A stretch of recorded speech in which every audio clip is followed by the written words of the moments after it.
رانا صاحب سب سے پہلے یہ بتائیے کہ یہ جو بجٹ ہے یہ کیوں ڈیلے ہوتا رہا ہے، اور اب 12 جون کو بجٹ آ رہا ہے تو کون کون سی شرائط پیپلز پارٹی کی آپ نے مان لی ہیں جس کی وجہ سے اب بجٹ آ رہا ہے؟ نہیں، یہ بات اس طرح سے نہیں، یہ ادروائز تھی. اچھا، یعنی کوئی ایسی شرائط پیپلز پارٹی کی نہیں تھی کہ وہ جو ہمیں منوانا چاہتی تھی.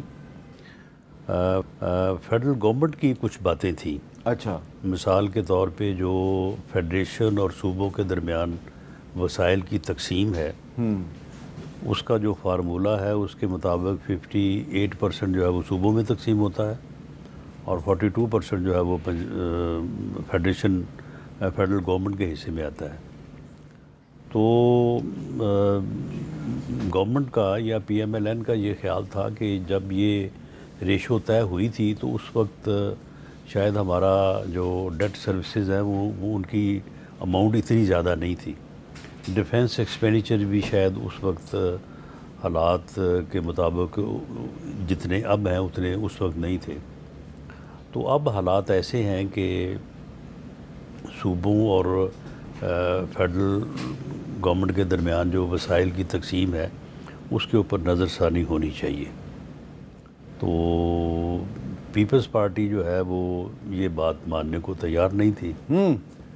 اسی طرح سے کچھ پروگرامز ایسے تھے کہ جو 18ویں ترمیم کے بعد، یعنی سوشل ویلفیئر کے جو پروگرام ہے یا اس طرح سے اگر صوبوں کو 18ویں ترمیم میں جو ہے وہ وسائل اور انڈیپینڈنس زیادہ ملی ہے تو اس کے ساتھ رسپانسبلٹی بھی ہے. تو وہ گورنمنٹ کا خیال تھا کہ وہ کوئی ذمہ داری جو ہے وہ صوبوں کو شیئر کرنی چاہیے. تو یہ وہ وجہ تھی جس کی وجہ سے جو ہے یہ تھوڑا ڈیلے کا عنصر آیا. تو اس پہ پھر جب میٹنگز ہوئی ہیں پریزیڈنٹ ہاؤس میں تو وہاں پہ یعنی این ایف سی میں یا جو فارمولہ ہے شیئرز کے تقسیم ہونے کا فیڈریشن اور صوبوں کے درمیان، اس کو تو انٹیکٹ ہی رکھا گیا ہے ڈیو ٹو پولیٹیکل ریزنز. لیکن جو ریکوائرمنٹ تھی فیڈریشن کی بجٹ بنانے کے لیے اور معاملات کو چلانے کے لیے، تو اس کو پورا کرنے کے لیے پھر ڈفرینٹ جو ہے وہ طریقے اختیار کیے گئے ہیں اور وہ ٹیکنیکل کمیٹیز بیٹھی ہیں تو انہوں نے وہ جو ریکوائرمنٹ تھی اس کو پورا کر دیا ہے. تو اس کے مطابق آج ای سی سی کی میٹنگ تھی تو اس میں ساری چیزیں جو ہیں وہ چاروں چیف منسٹر صاحبان موجود تھے، باقی سارے لوگ تھے. تو اس میں وہ ساری چیزیں جو ہیں وہ ان کی اپروول ہو گئی ہے. تو اب ہوپ فلی انشاءاللہ تعالیٰ پرسوں جو ہے وہ بجٹ پیش ہوگا. جی، تو ندیم افضل چاند صاحب، وہ جو بلاول بھٹو زرداری صاحب جو ہیں ان کا ایک کنسرن تھا کہ بے نظیر انکم سپورٹ پروگرام جو ہے اس کو ختم کرنے کی سازش کی جا رہی ہے. انہوں نے لفظ استعمال کیا سازش، تو وہ سازش ناکام ہو گئی ہے؟ لیکن جی بے نظیر انکم سپورٹ پروگرام واحد پروگرام ہے پاکستان کا جس کو پوری دنیا، ورلڈ بینک و آئی ایم ایف اور سب اس کی تعریف کرتے ہیں کہ سوشل پروٹیکشن کا ایک غریب آدمی کا، ایک عام آدمی کے لیے. اور کیا ہے پروگرام آپ نے؟ لیکن کہا جاتا ہے اس میں کرپشن بھی بہت ہوتی ہے. کیا کرپشن ہے؟ آپ ٹرانسپیرنسی انٹرنیشنل کی جو رپورٹ پڑھ لیں، کرپٹ ادارے پولیس، ایف بی آر، واپڈا، سوئی گیس اور بہت سارے محکمے ہیں، ایف آئی اے، اس میں کیا کرپشن ہو رہی.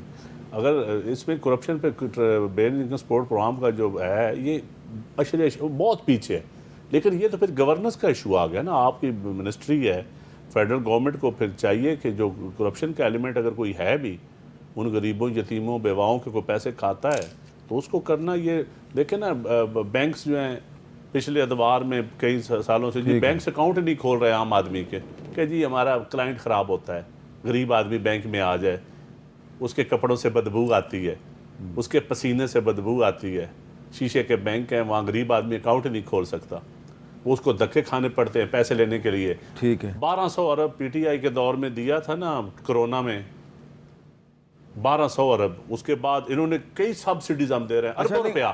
امیر آدمی کو آپ اربوں روپیہ سبسڈی دے رہے ہیں. بتائیں نا، اور غریب کو یہ آپ سبسڈی دیتے ہیں 3000 روپیہ مہینہ، نشو و نما کا، بچوں کی تعلیم کا. اس پہ کیا اعتراض؟ یہ بتائیں کہ اب آپ کی ساری شرطیں مانی گئی ہیں اسی لیے بجٹ آ رہا ہے؟ نہیں ہے، بجٹ تو ویسے بھی آنا ہی ہے. بجٹ کا ایک قانون ہے، ایک ٹائم لیمٹ ہوتی ہے. ہماری شرطیں رانا صاحب نے بتایا نہیں کہ ان کی شرط مانی گئی ہے، ہماری نہیں مانی گئی. Benazir income support program support program تو انشاءاللہ Intact قائم ہے. رہے گا، اس کے پیسے بھی بڑھیں گے. تو یہ آپ کی شرط مانے گی نا؟ نہیں یہ تو دیکھیں نا، شروع بھی پارٹی نے کیا تھا، ساری گورنمنٹس نے اس کو اون کیا ہے، ہر دور میں یہ اون کیا. اب یہ اس کو ختم کوئی نہیں کر سکتا. غریبوں کے پروگرام کو ختم کرنا کوئی اتنا آسان نہیں. چلے ٹھیک ہے. اچھا شرام ترگئی صاحب ویلکم، آپ بھی ہمیں جوائن کر چکے ہیں. یہ بتائیں کہ وہ پہلے ایک اعلان کیا تھا سہیل آفریدی صاحب نے کہ 10 جون کو جب بجٹ پیش ہوگا تو انہوں نے کہا تھا کہ ہم دھرنا دیں گے قومی اسمبلی کے باہر. اب تو 12 جون کو آ رہا ہے بجٹ، تو ان کا اعلان قائم ہے ابھی تک دھرنے کا؟ شکریہ جی، سوری تھوڑا سا لیٹ ہو گیا. اس کا تو ابھی پارٹی آبویسلی اعلان کیا ہے، تو جب فردر ڈسکشن ہوگی تو آگے کا لائے عمل جو بھی ہوگا وہ سامنے آ جائے گا. مطلب ایسی کوئی سچ کوئی ایشو مجھے لگ نہیں رہا. ہمارا ایشو یہ ہے کہ دیکھیں ایک صوبے کا مینڈیٹ ہے، عمران خان کے نام سے اب سب کو پڑا ہے، اور آپ اس سے ایگری کریں یا ڈس ایگری کریں، ہر بندے کے اپنے ایک پوائنٹ آف ویو ہے. لیکن صوبے کے لوگوں نے وہاں پہ، اور بلکہ پورے پاکستان میں لوگوں نے ووٹ دیا عمران خان کو. بندہ جیل میں ہے، انفارچونیٹلی اس کے ساتھ ملاقاتیں بند ہیں، اس کا ڈاکٹر کا جو ہم چیک اپ کی ریکویسٹ کر رہے ہیں فیملی بند ہے، اس کی وائف کا. تو مطلب یہ ہے کہ ایک ایسا برتاؤ کیا جا رہا ہے جس طرح مطلب انسانوں سے ایسے برتاؤ نہیں کیا جا سکتا.